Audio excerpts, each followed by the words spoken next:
سوال میرا آپ سے پہلا یہ ہے کہ کیا آپ معجزات کا انکار کرتے ہیں، اور کیا آپ سمجھتے ہیں کہ وہ معجزہ جو ظاہری بات عقل میں نہیں آتا اس کی کوئی تعویل کرنی چاہیے؟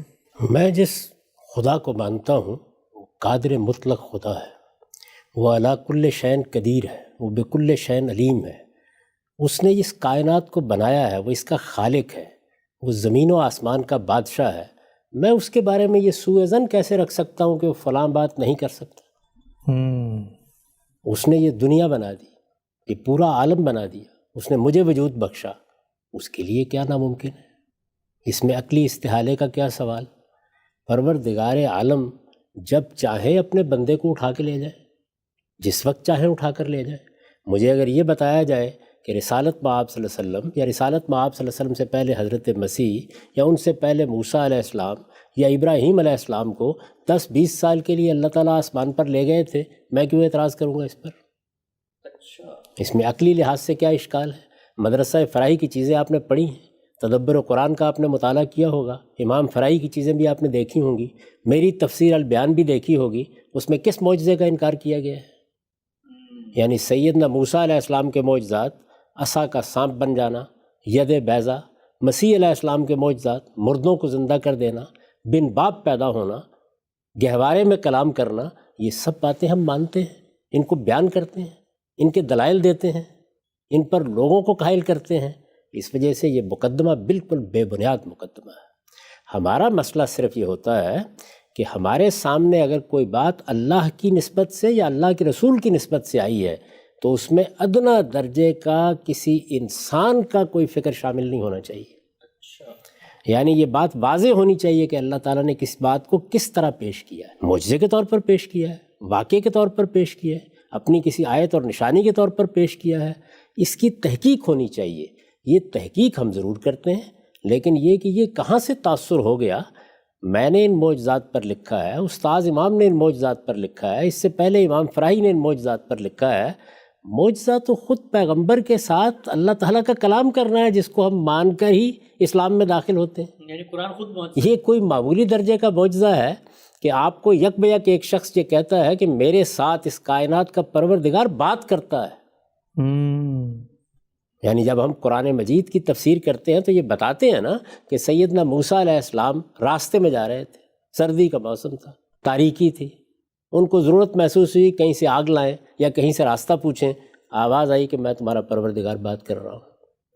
تو یہ آواز کیا معجزہ نہیں ہے؟ اس موقع پر جو کچھ ان سے کہا گیا کیا وہ معجزہ نہیں ہے؟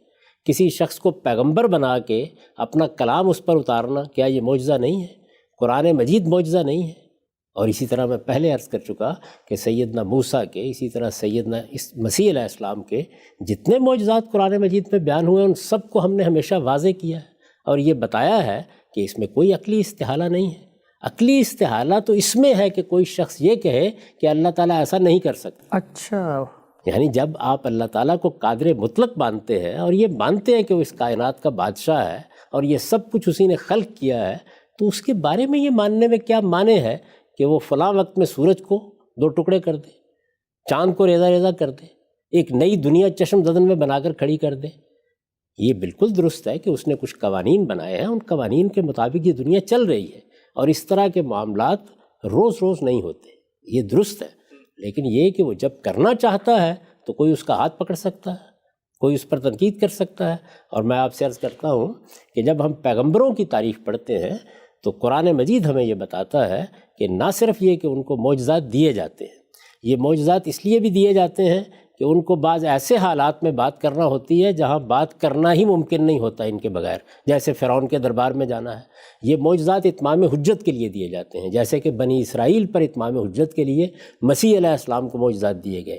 یہ اہل ایمان کے لیے ازدیاد ایمان کا باعث بنتے ہیں۔ رسالت مآب صلی اللہ علیہ وسلم کے کتنے معجزات ہیں جو حدیثوں میں بیان ہوئے ہیں۔ آپ نے پڑھا ہوگا کہ دودھ کا ایک پیالہ پیش کیا گیا اور 70 لوگوں کے لیے کفایت کر گئے۔ احمد رضا خاں بریلوی صاحب نے اس پر بہت اچھا شعر کہا ہے کہ کیوں جناب ابو ہریرہ کیسا تھا وہ جام شیریں جس سے 70 صاحبوں کا دفتن منہ پھر گیا۔ کتنے ہی سفروں کے حالات میں آپ نے پڑھا ہوگا کہ پانی نہیں ہے، رسالت مآب صلی اللہ علیہ وسلم نے اپنا ہاتھ کسی چشمے میں ڈال دیا یا پیالے میں ڈال دیا اور ایک پورے کے پورے لشکر کو سیراب کر دیا۔ میں ان ساری چیزوں کو بے نہیں مانتا ہوں، یعنی ان میں کوئی تردد نہیں ہے، کوئی عقلی استحالہ نہیں ہے، اصل میں کسی چیز کی نسبت پہ تحقیق کی جاتی ہے۔ یعنی یہ واقعات جو میں نے آپ سے عرض کیے ہیں، یہ قرآن مجید میں بیان ہوئے ہوں، یہ کسی حدیث میں بیان ہوئے ہوں، کیسے بیان ہوئے ہیں؟ الفاظ کیا ہیں؟ کیا اللہ تعالیٰ نے ان کو معجزے کے طور پر بیان کیا ہے؟ کیا واقعے کے طور پر بیان کیا ہے؟ اس کی تحقیق کی جاتی ہے۔ تو ہم جو کچھ بھی کسی چیز کے بارے میں کہتے ہیں وہ اس پہلو سے کہتے ہیں، اور ایک طالب علم کے طریقے پر ہر چیز سے قطع نظر کر کے کوشش کرتے ہیں کہ اس بات کو اندر اتر کر جاننے کی صحیح کی جائے۔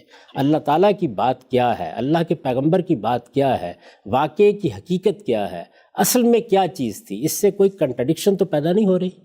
قرآن مجید نے اگر کچھ مقدمات قائم کیے ہیں تو ان میں کوئی تضاد تو نہیں پیدا ہو رہا۔